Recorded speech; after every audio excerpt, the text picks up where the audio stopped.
नमस्कार.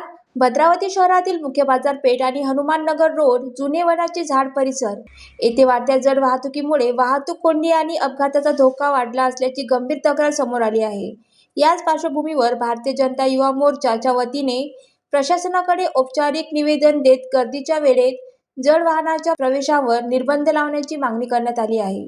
भाजयुमोचे प्रदेश सचिव इम्रान खान यांनी माननीय तहसीलदार भद्रावती यांना लेखी निवेदन सादर केले. निवेदनात नमूद करण्यात आले आहे की मुख्य बाजारपेठ व हनुमाननगर रोड हा शहरातील अत्यंत व्यावसायिक परिसर असून दिवसभर हजारो नागरिकांची वर्दळ असते. अशा परिस्थितीत हायवा 10 चक्का यासारखी जड वाहने गर्दीच्या वेळेत शहरातून जात असल्याचे वाहतूक व्यवस्थेवर ताण निर्माण होत आहे. स्थानिक व्यापारी आणि नागरिकांकडून वारंवार तक्रारी करण्यात येत असूनही अद्याप ठोस उपाययोजना झालेली नाही, अशी नाराजी व्यक्त करण्यात आली आहे. विशेषतः सकाळ आणि संध्याकाळच्या वेळी विद्यार्थी, महिला व ज्येष्ठ नागरिक मोठ्या प्रमाणावर रस्त्यावर असतात. यावेळी जड वाहनांची ये-जा अपघातास कारणीभूत